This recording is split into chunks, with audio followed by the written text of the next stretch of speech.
Assalamualaikum warahmatullahi wabarakatuh. Apa kabar teman-teman? Hari ini kembali lagi bersama Bu Nida.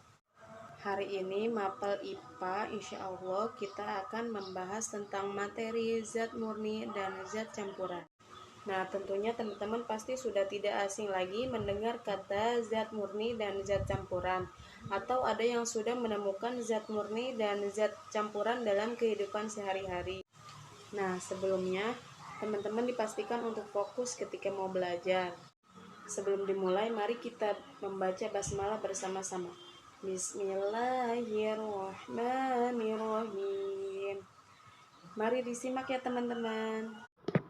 Zat murni dan zat campuran.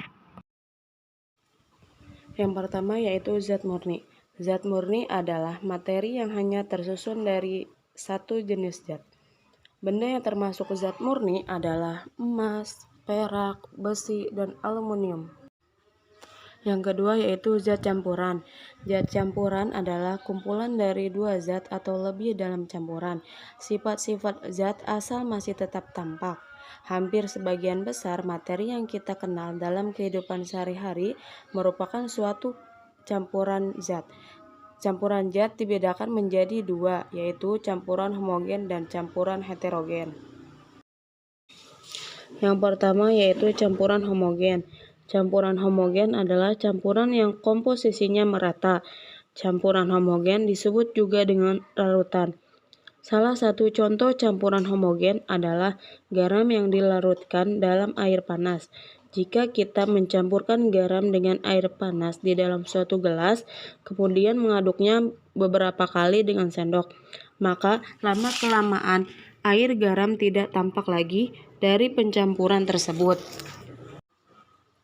Jadi, air garam merupakan campuran yang terbentuk dari air dan garam. Nah, itu salah satu contoh campuran homogen.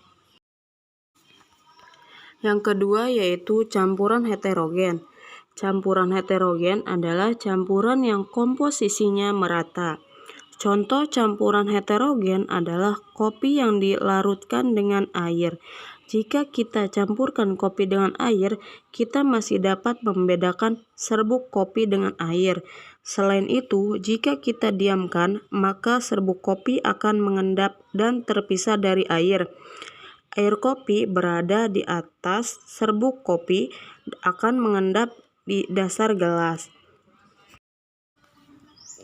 Jadi, ampas kopi akan tersisa di dasar cangkir setelah air kopi habis diminum. Itu salah satu contoh dari campuran heterogen. Nah, selanjutnya kita membahas pemisahan campuran. Campuran dapat dipisahkan sehingga zat-zat penyusunnya terpisah. Ada beberapa untuk memisahkan campuran, antara lain dengan penyaringan, pengendapan, dan pengkristalan. Yang pertama yaitu penyaringan. Pemisahan campuran dengan cara penyaringan berdasarkan perbedaan ukuran zat yang di dalam campuran. Proses penyaringan biasanya dilakukan menggunakan alat untuk memisahkan kedua zat yang berbeda ukuran. Alat yang dapat digunakan antara lain kertas garing, kain, ataupun jaring kawat. Zat hasil penyaringan disebut fitrat. Sedangkan zat sisa penyaringan yang tertampung di dalam alat pemisah disebut residu atau endapan. Contohnya, penyaringan dari mata air dilakukan untuk memperoleh air bersih. Itu salah satu contoh dari penyaringan. Yang kedua yaitu pengendapan. Pemisahan campuran dengan cara pengendapan dilakukan jika suatu zat dicampurkan dengan zat air. Pengendapan dilakukan dengan mendiamkan campuran selama beberapa lama, hingga terpisah dua bagian yang memiliki massa yang berbeda. Contoh, pengendapan adalah pemisahan tanah dalam air tanah. Air tanah yang didiamkan lama-kelamaan, kandungan tanah akan mengendap di dasar wadah.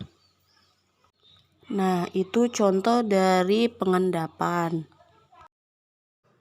Yang terakhir yaitu penguapan. Penguapan adalah pemisahan campuran yang dilakukan untuk memisahkan campuran padat dan campuran cair dengan cara menguapkan zat cairnya. Contohnya, peristiwa penguapan terjadi pada proses pemisahan garam dari air laut. Setelah air laut dalam petak, garam diuapkan dengan sinar matahari selama 7 hari akan terbentuk kristal-kristal garam. Nah, itulah materi dari zat murni dan zat campuran. Alhamdulillahirrabbilalamin, materi hari ini kita sudah selesai tentang zat murni dan zat campuran. Mohon maaf jika Bu Nida banyak kesalahan. Terima kasih banyak. Semoga bermanfaat ya teman-teman. Bu Nida pamit ya. Wassalamualaikum warahmatullahi wabarakatuh.